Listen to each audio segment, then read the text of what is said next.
A coleção que vai levar você até as mais lindas cidades do mundo.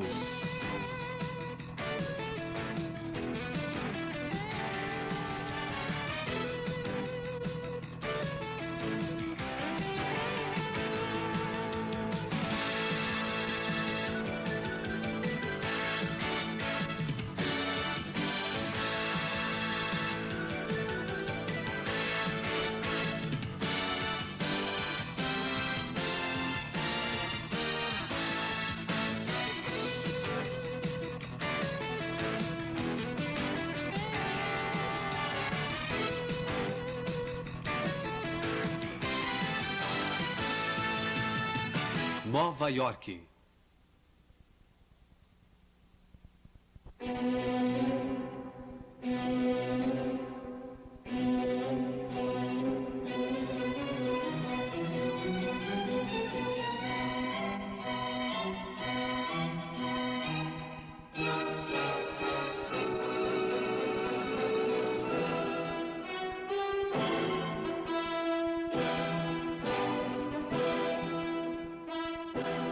A Estátua da Liberdade, porta de entrada de Nova York, anuncia o novo mundo.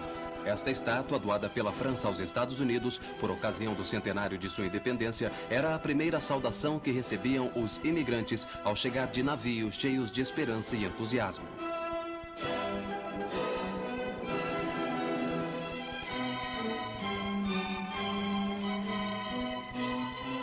Símbolo da cidade, Lady Liberty ergue-se na Liberty Island. É uma obra conjunta de Gustave Eiffel, o idealizador da Torre Eiffel, e do escultor Frédéric Bartholdi.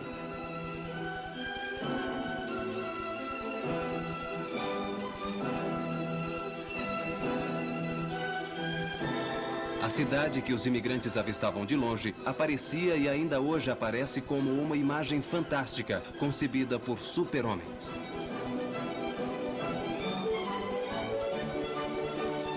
Logo depois da Estátua da Liberdade, os imigrantes eram recebidos em Ellis Island, uma pequena ilha onde lhes era concedido o visto de entrada nos Estados Unidos. Entre o fim do século XIX e a Primeira Guerra Mundial, eram principalmente irlandeses, alemães, italianos e judeus da Europa Oriental que fugiam da miséria ou de perseguições políticas. Chegavam aqui depois de longas e atribuladas viagens de navio, exaustos e atemorizados pela possibilidade de serem repatriados.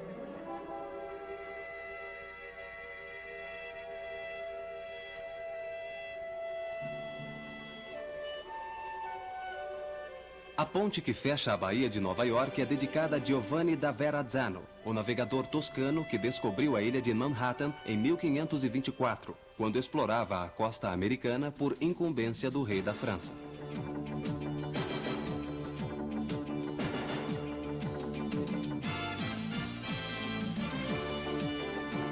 Mas o início da colonização só aconteceu um século mais tarde, depois que um holandês, em 1604, comprou a ilha de Manhattan dos índios Algonquins, dando-lhe o nome de Nova Amsterdã. A cidade desenvolveu-se primeiramente na parte meridional de Manhattan, onde agora se encontra Battery Park.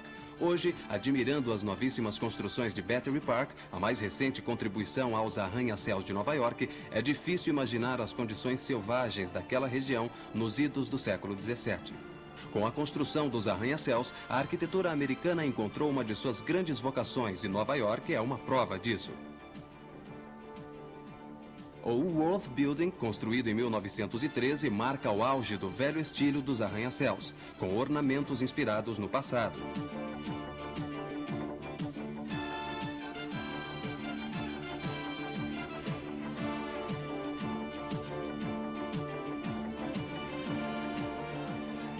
As duas torres gêmeas do World Trade Center, com 420 metros de altura, são, ao contrário, o ponto culminante da simplificação arquitetônica, em voga desde o início dos anos 70.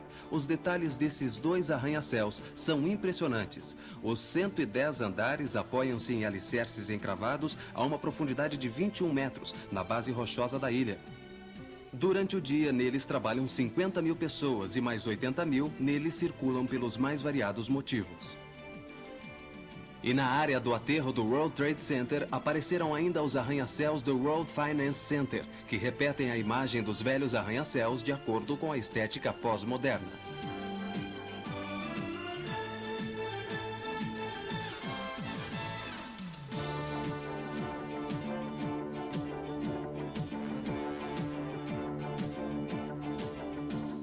O célebre Empire State Building já não é mais o arranha-céu mais alto de Nova York, mas ainda continua sendo o símbolo da cidade. Construído em 1931, uma reação à grande crise econômica e sinal de confiança no futuro, foi o primeiro a ser concebido na forma de cidade vertical.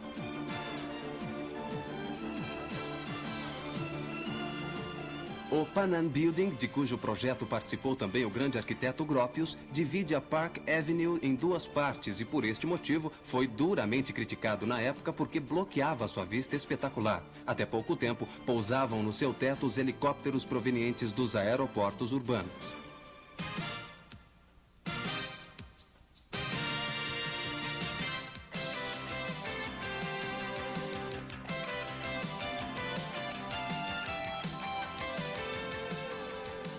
O Chrysler Building, com seus arcos de aço e suas janelas triangulares no estilo Art Deco, é o mais gracioso de todos os arranha-céus e, sem dúvida, o mais querido pelos nova-iorquinos, devido ao seu charme romântico tão decantado pelo cinema.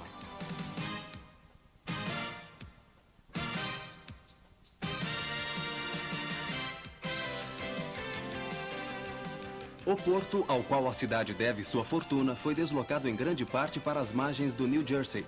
Restaram os velhos cais abandonados ou reurbanizados, como no South Street Seaport, onde encontramos um museu original, inclusive com velhos navios de belo porte. O rapidíssimo desenvolvimento de Nova York no século passado resultou num plano urbanístico bastante simples. Uma rede de quadras de iguais dimensões, resultantes da intersecção das avenidas e ruas. As avenidas correm no sentido do comprimento da ilha de Manhattan. Já as ruas correm no sentido da largura da ilha.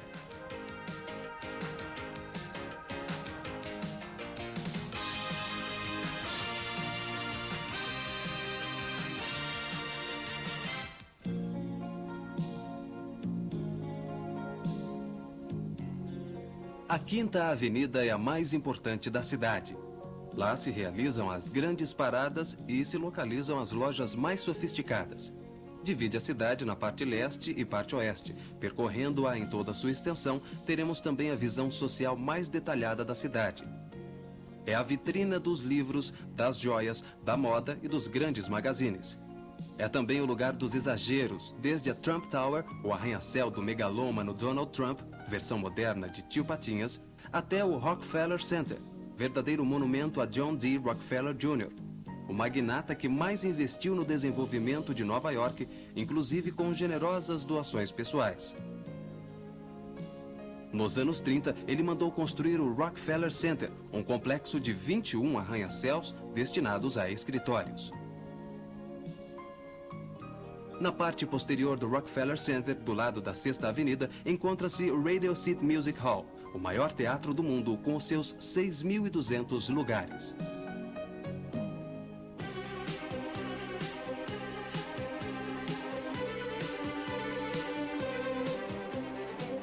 A Quinta Avenida significa também a Catedral de St. Patrick, ou São Patrício, verdadeiro símbolo para a América de origem irlandesa que todos os anos festeja o seu santo católico padroeiro, com a famosa parada do St. Patrick's Day, o dia de São Patrício.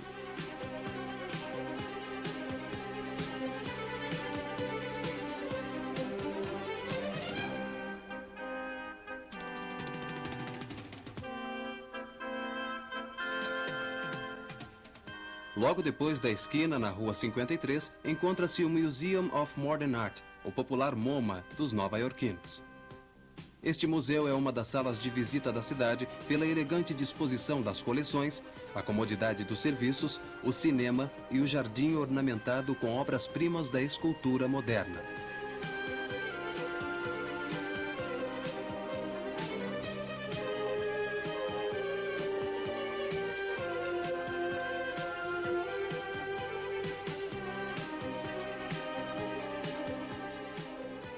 No cruzamento da Quinta Avenida com o Central Park, encontramos os clássicos hotéis de luxo com seus nomes legendários.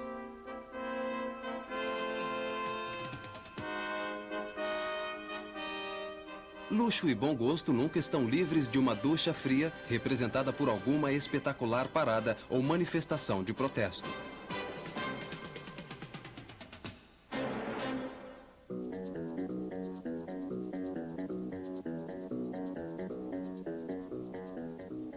tudo contribui para a atmosfera cosmopolita e de liberdade que caracteriza The Big Apple, a Grande Maçã, apelido carinhoso de Nova York.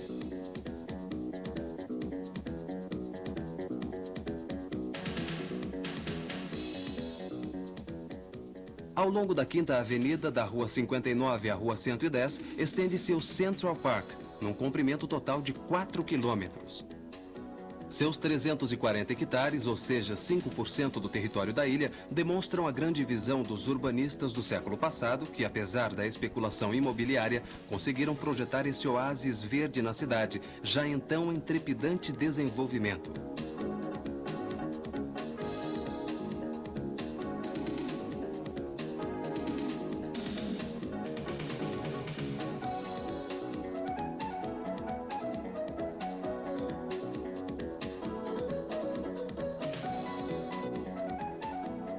O parque é aproveitado pelos nova-iorquinos para seu lazer e descanso. Aí, cada um descansa ou se diverte do seu próprio jeito e em total liberdade.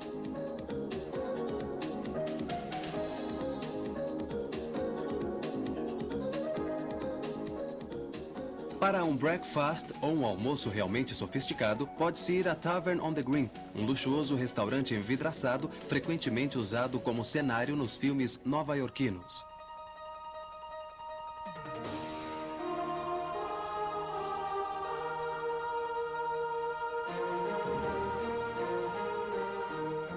Na 5ª Avenida, às margens do parque, encontra-se também o Metropolitan, o maior museu americano fundado no fim do século XIX e constituído em sua maioria por legados e doações de milionários.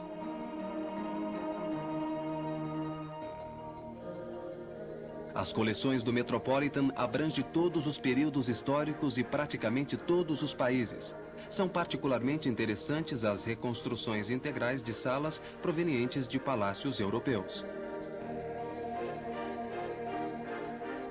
O museu tem uma importante seção egípcia, na qual se encontra a espetacular reconstrução do Templo de Dendur, resgatado após a construção da represa de Assuan.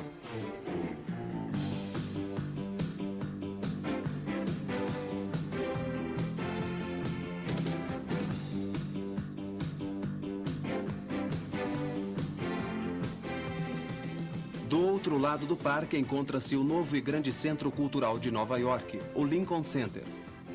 O coração do complexo é a plaza, tendo no meio uma fonte do arquiteto Philip Johnson. Em sua volta erguem-se 3 edifícios: o da Filarmônica, o New York State Theatre, também do arquiteto Philip Johnson, e finalmente o Metropolitan Opera House, um dos lendários teatros de ópera do mundo. Atrás da Filarmônica, mais um pátio com um grupo em bronze de Henry Moore e o Teatro de Prosa, construído por Saarinen.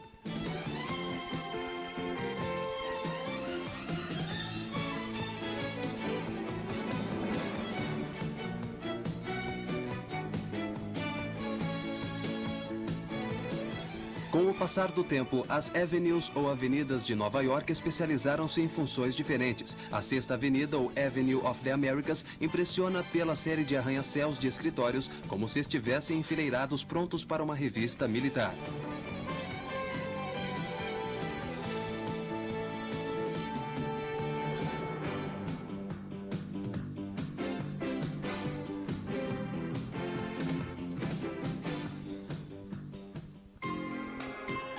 Madison Avenue é o endereço prestigioso das agências de publicidade. Seu arranha-céu símbolo é a sede da AT&T, construído por Philip Johnson, o idealizador do estilo pós-moderno. Suas características são o frontão e o portão de entrada com a altura de 6 andares.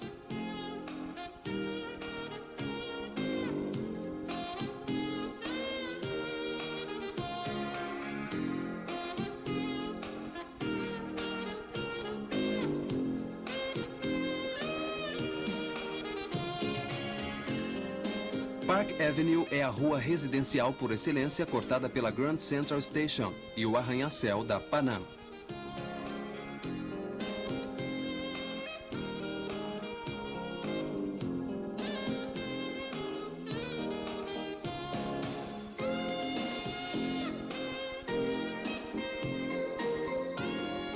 Entre seus endereços famosos, o Hotel Waldorf Astoria e o arranha-céu Seagrams, projetado por Mies van der Rohe no fim dos anos 50.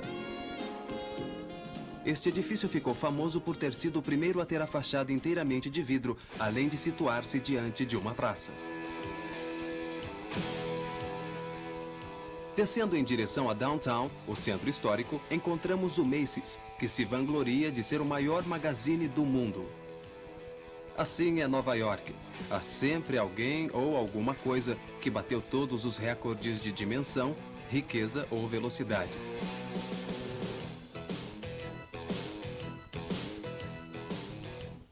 E na rua há sempre um camelô à espreita que une seu próprio show ao grande coro da cidade.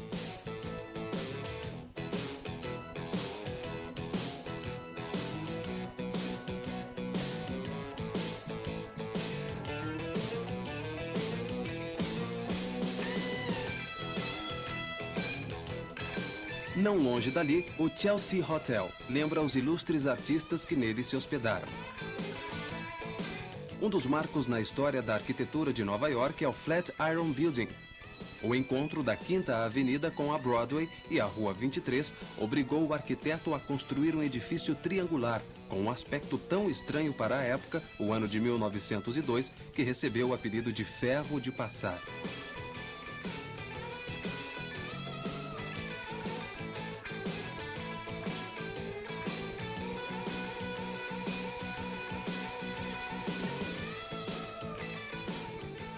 O espaço livre é raro e precioso em Nova York e até mesmo um pequeno largo arborizado se transforma numa quadra de basquete, na qual a cor da pele conta menos do que a habilidade no jogo. Estamos agora em Greenwich Village.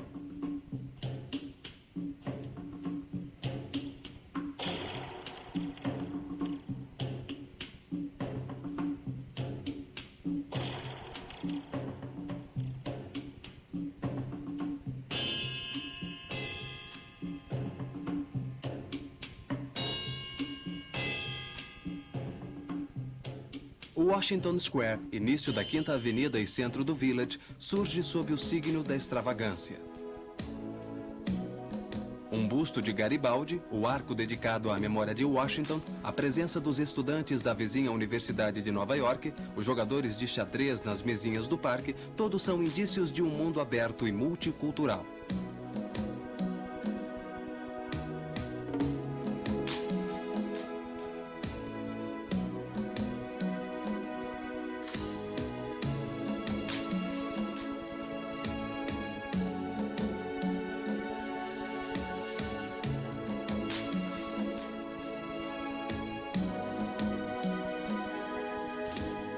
O Greenwich Village, um bairro da velha Nova York dos séculos 18 e 19, deve seu encanto às casinhas de tijolos vermelhos de aspecto vagamente aristocrático. A partir do começo do século 20, tornou-se o bairro preferido da boemia artística urbana e nacional, que lhe deu a reputação de genialidade e devassidão que ainda traz consigo.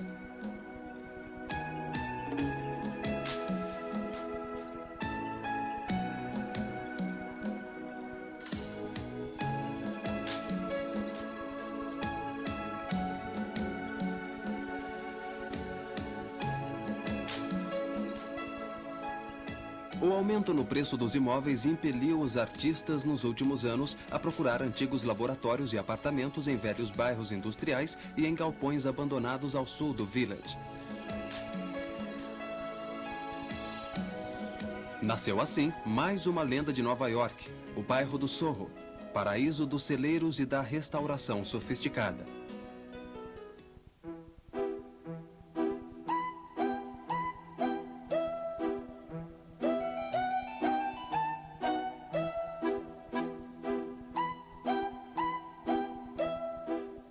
Ao lado do Soho, encontra-se mais um bairro característico da cidade, a Little Italy, a pequena Itália, antigamente domínio exclusivo dos imigrantes italianos. Apesar dos sinais inequívocos da presença italiana, a população mudou-se em grande parte para outros bairros da metrópole, e Little Italy é hoje principalmente um elemento de folclore e turismo.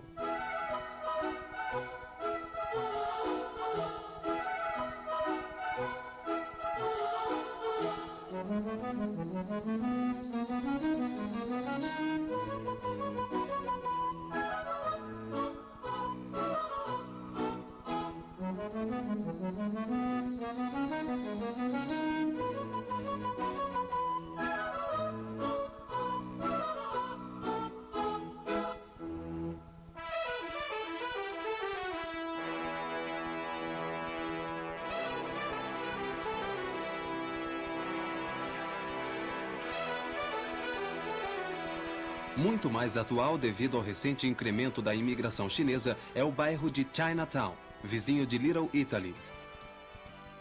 Os primeiros chineses que chegaram a Nova York no século passado trabalharam na construção da estrada de ferro transcontinental.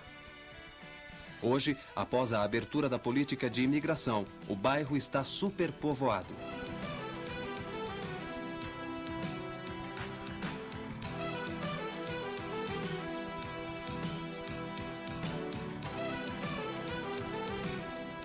Apesar da progressiva ação do melting pot, ou seja, do caldeirão onde se misturam todas as raças, unindo numa só nação pessoas e grupos provenientes dos mais diversos países, as várias comunidades de origem mantêm um certo poder sobre os indivíduos. Nova York, neste sentido, é literalmente um mosaico de nacionalidades e muitos bairros conservam, pelo menos, uma parte da população original.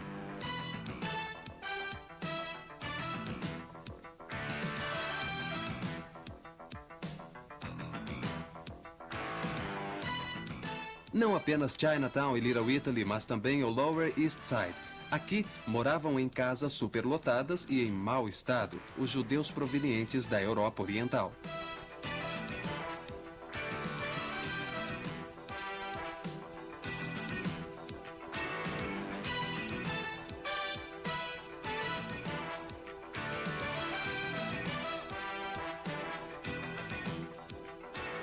O City Hall, isto é, a prefeitura da cidade, coordena da melhor forma possível esta variada população, procurando mantê-la em boa paz.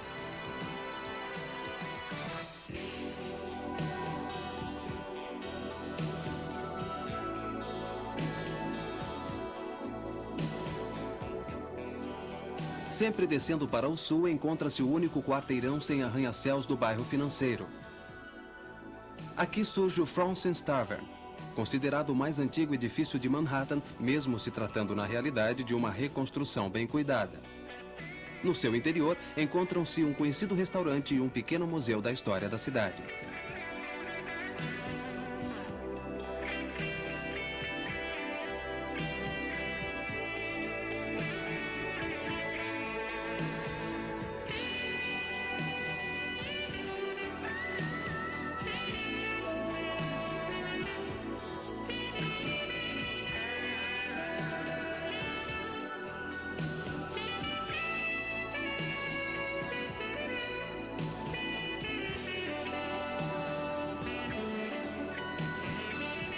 Aquele que já foi o mercado do peixe fresco é agora um movimentado centro comercial.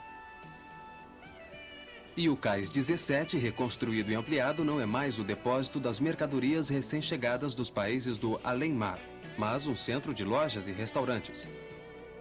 Este parece ser o destino dos edifícios históricos da metrópole: desaparecer ou transformar-se em atração turística.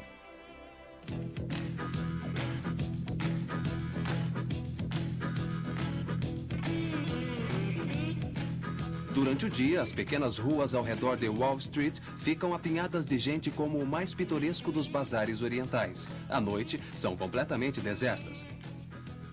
Aqui e ali, entre um banco e outro, despontam as praças dos arranha-céus, que revivem as praças antigas adornadas com fontes e obras-primas da escultura.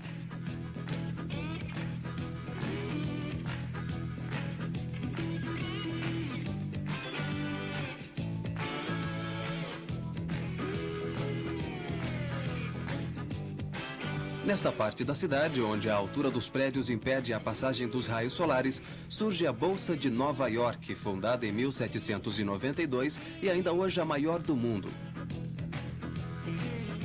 Wall Street deve seu nome ao muro construído como defesa contra os ingleses e os índios no século XVII. Nas imediações encontram-se as sedes dos maiores bancos, entre os quais o Chase Manhattan Bank, precedido pela monumental escultura Four Trees, isto é, 4 árvores de Jean Dubuffet com 14 metros de altura. Em frente a um outro arranha-céu de construção recente, vê-se o cubo vermelho de Isamu Noguchi.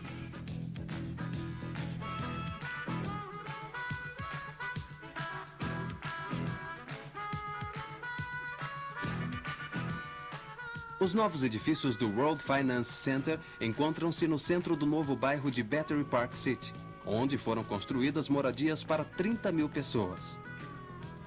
Os arranha-céus estão visivelmente ligados entre si por uma extraordinária galeria de vidro de 38 metros de altura, destinada a exposições, desfiles e recreação infantil.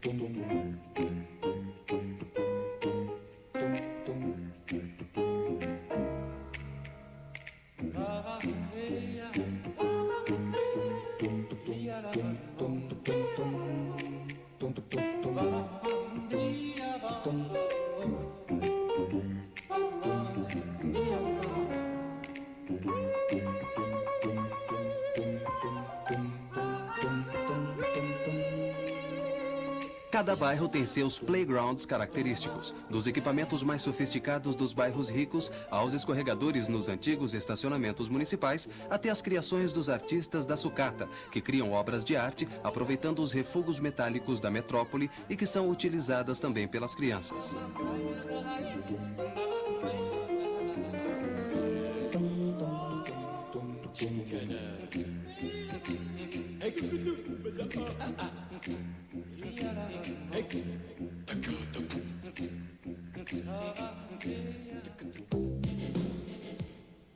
A Rua 42 era antigamente a Rua do Pecado. Mesmo se encontrando em processo de rápida transformação, esta é a fama que a rua traz consigo, por causa da prostituição, dos locais pornô e pequena delinquência, especialmente à noite. A rua atravessa Times Square, a praça formada por seu cruzamento com a 7ª Avenida e com a Broadway, a única rua diagonal de Nova York. Fonte de atração da praça são os grandes painéis publicitários luminosos, os cinemas e a proximidade da Broadway, que além de ser o nome de uma rua, é também o bairro dos teatros. Na Rua 42 encontra-se a Biblioteca Pública de Nova York, que até hoje é na verdade uma entidade particular. O novo Grace Building, o Chrysler Building e, acima de tudo, a Grand Central Station, que com a Port Authority Bus Terminal atendem o grosso dos passageiros, são outras célebres atrações da Rua 40. De uma certa forma, esta rua, junto com a 5ª Avenida, representam para Nova York um pouco dos eixos que, nas antigas cidades romanas, sustentavam sua estrutura urbanística.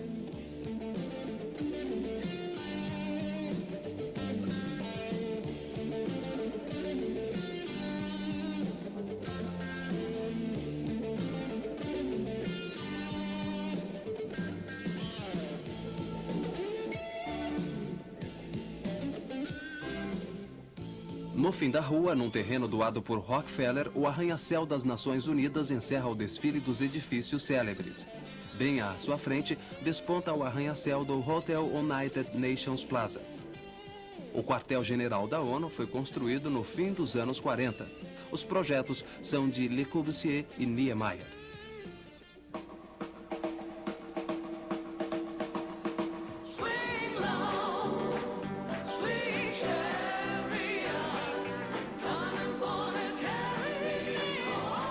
Nova York é também a nova pátria de um grande mundo negro e hispânico.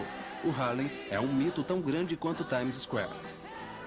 O bairro encontra-se ao norte de Central Park e nasceu como zona residencial da classe média. Somente alguns anos depois da construção do bairro e devido à dificuldade de alugar todas aquelas novas moradias, elas foram oferecidas aos negros para que não ficassem desocupadas. Já no início do século, Harlem era um bairro inteiramente negro.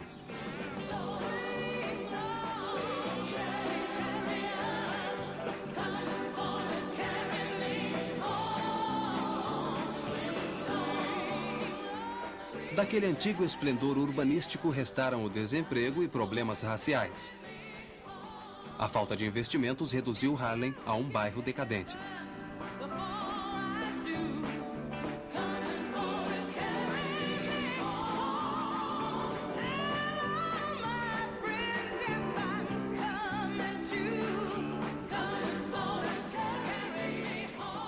Bem ao norte da ilha surge um panorama inesperado. São os Cloisters, a seção medieval do Metropolitan Museum. Trata-se, literalmente, de mosteiros franceses e espanhóis reconstruídos neste canto da América com material vindo da França e da Espanha.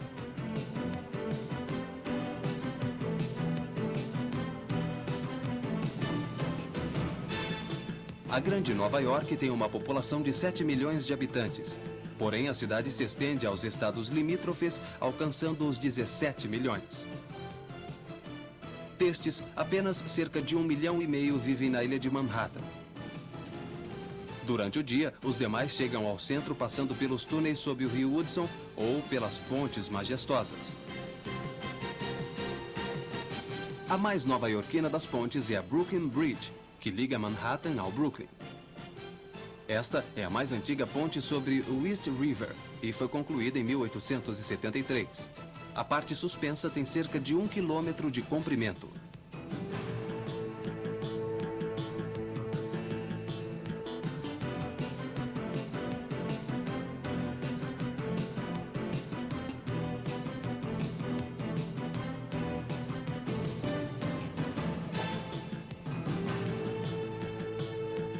Subindo o rio, encontra-se em seguida a Manhattan Bridge, construída em 1903.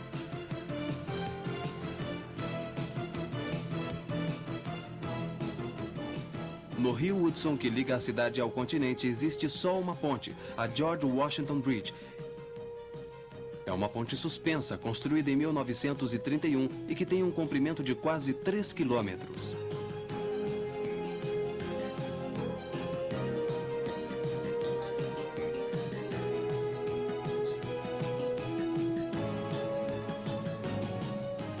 A Queensboro Bridge, no East River, passa sobre a Roosevelt Island, onde, no fim dos anos 70, foi construído um bairro residencial. Um bondinho suspenso de 1 quilômetro de trajeto alcança a ilha, saindo da 2ª Avenida.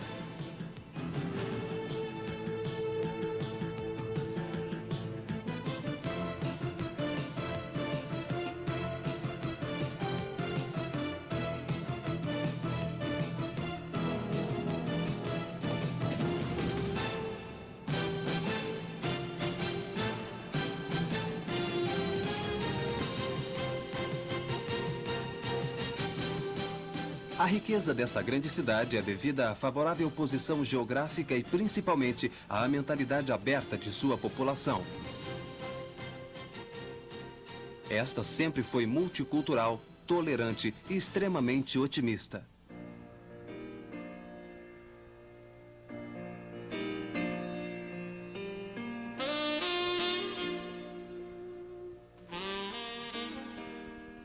Tal como as novas cidades europeias do século XVII, tais como Amsterdã, Londres e Berlim, também Nova York, fundada pelos cosmopolitas e tolerantes holandeses, acolheu os perseguidos huguenotes e judeus provenientes da Europa. Desde o início também, os negros foram aceitos como pessoas livres e não como escravos.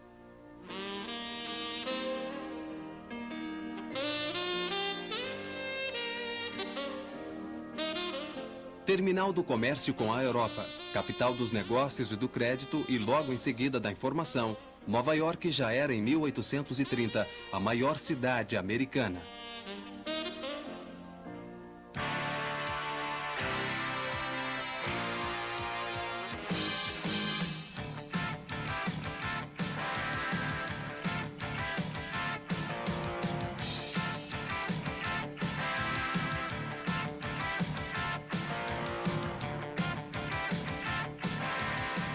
Rainha da noite e centro mundial dos espetáculos, dos divertimentos noturnos e da música, Nova York jamais dorme.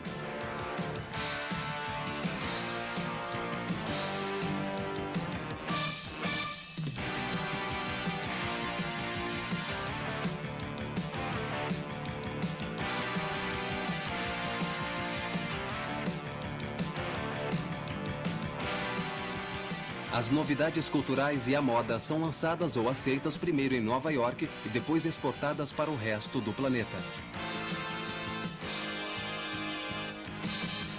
Desde o fim da Segunda Guerra Mundial, isto é, a partir de 1945, esta é a verdadeira capital do mundo.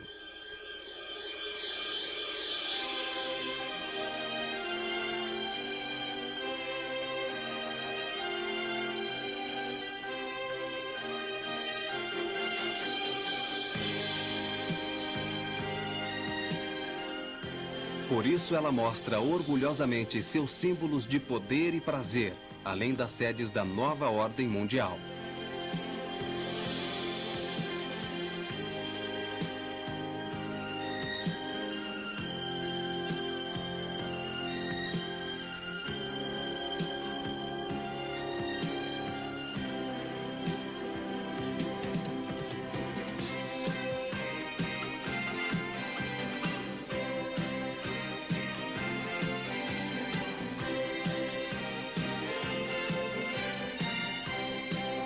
Tal como os antigos imigrantes no rosto sereno da Estátua da Liberdade, podemos ler a promessa de um mundo melhor e a certeza de que a livre iniciativa é a mola propulsora do progresso.